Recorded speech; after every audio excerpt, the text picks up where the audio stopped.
اور رات 2 بجے بوڑھے بھی نکل رہے ہیں۔ جوانوں کو دیکھ کے تعجب نہیں ہوتا، بات سمجھ میں آتی ہے کہ ان کے خواب ہیں، کچھ سپنے ہیں، یہ بڑا گھر چاہتے ہیں، یہ بڑی گاڑی چاہتے ہیں، اس کے لیے یہ 18 گھنٹے محنت کر رہے ہیں۔ تعجب ان بوڑھوں کو دیکھ کے ہوتا ہے کہ جن کے قدموں میں اب چلنے کی سکت بھی نہیں۔ یہ وقت تو خدمت کروانے کا تھا، لیکن یہ فیکٹریوں میں دھکے کھا رہے۔ والدین کی عظمت کو سلام کرتا ہوں، یہ 18 گھنٹے کام اس لیے پہ آپ کو صرف ایک ہی چیز ملے گی جو ہم آپ کے سامنے پیش کرتے ہیں، صرف اور صرف اسلامک ریاکشن۔ تو آج ہم کچھ حیرت انگیز واقعہ آپ کے ساتھ شیئر کرنے لگے ہیں، وہ ویڈیو دیکھیے گا، آپ کو بھی کچھ سمجھ لگ جائے گی، تو آپ ہمیں کمنٹ باکس میں ضرور بتائیے گا، اور ہمیں چینل کو سبسکرائب کر دیں اور بیل آئیکن کو پریس کر دیں۔ اگر ویڈیو اچھی لگے تو آپ لائک کریں۔ تو اب یہ ویڈیو دیکھیے، پھر آپ اینڈ پہ بتائیے گا آپ کو کس طرح کی لگی ہے۔ حیرت انگیز واقعہ۔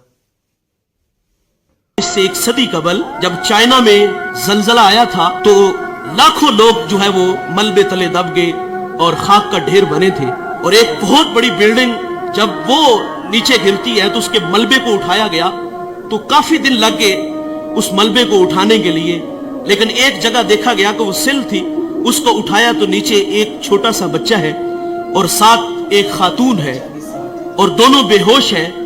انہیں وہاں سے اٹھا کے ہاسپٹل لے آئے، اور اس خاتون کو ہوش آئی تو اس سے لوگوں نے سوال کیا کہ ہم نے ایک عجیب کام دیکھا ہے کہ تیرے ہاتھوں کی انگلیاں جو تھی وہ زخمی تھی، سارا بدن تو تیرا محفوظ ہے، تو تیری یہ 10 انگلیاں ہیں یہ ساری زخمی تھی، اس کی وجہ کیا ہے؟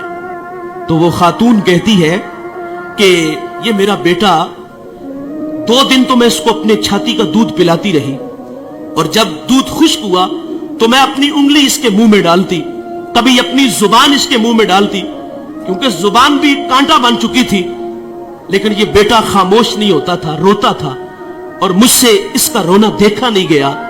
اور وہ خاتون کہتی میں اپنی انگلیوں کو کاٹتی، اس کو چباتی، اور جب خون نکلتا تو میں اپنے بیٹے کے منہ میں انگلی رکھ دیتی، اور میں نے اتنے دن اس بیٹے کو اپنا خون دے کے اس کی جان بچائی ہے۔ اور یار، ماں اپنا خون دینے کے لیے بھی تیار ہے، ماں کتنی اولاد کے لیے محنت کرتی ہے، سلائی مشین چلا رہی ہے، گھر میں فٹ بال سی رہی ہے، اور بوڑھا باپ فیکٹریوں میں دھکے کھا رہا ہے۔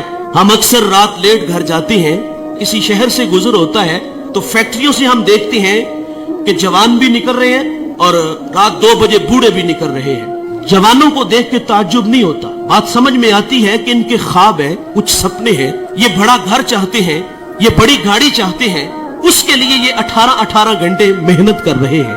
تعجب ان بوڑھوں کو دیکھ کے ہوتا ہے کہ جن کے قدموں میں اب چلنے کی سکت بھی نہیں۔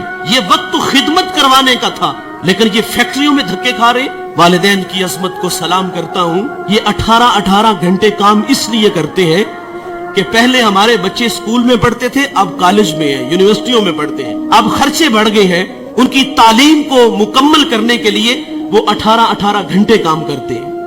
اور ان بوڑھوں کے پیش نظر یہ بھی ہوتا ہے کہ ہم نے تو ساری زندگی مستریوں کے پیچھے دابڑے اٹھائے، فیکٹریوں میں دھکے کھائے، کل کو ہماری اولاد ہماری جگہ پہ نہ کھڑی ہو۔ وہ ہمیں آسودہ کرنے کے لیے، آسودگی دینے کے لیے خود 18 گھنٹے کام کر رہے ہیں، لیکن افسوس انہوں نے محنت سے پالا، انہوں نے ہمیں معاشرے میں جینے کے گر سلیقے دیے، ہمیں تعلیم کی دولت سے آراستہ کیا۔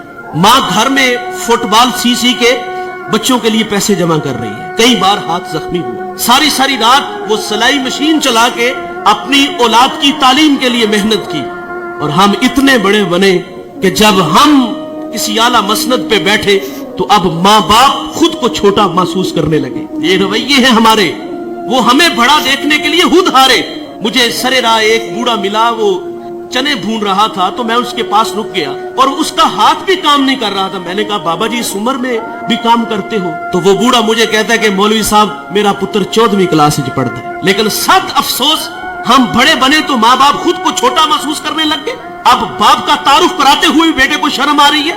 او بھائی، تم علامہ ہو، تم مفتی ہو، تم بہت بڑے پیر ہو، تم بہت بڑے سیاستدان ہو، پورے ضلع کے تم مالک ہو، لیکن صاحب جب گھر آیا کرو نا تو یہ سارے سٹار، یہ سارے اعزازات اتار کے آیا کرو۔ جب گھر میں داخل ہوا کرو تو وہی 25 سالہ پرانا ببلو بن کے آیا کرو۔ امام اعظم ابو حنیفہ رحمت اللہ علیہ، کتنا بڑا نام ہے، آپ کے استاد حماد رحمت اللہ علیہ کی مسند پہ بیٹھے ہوئے ہیں، آپ کا فتویٰ چلتا ہے، اور ماں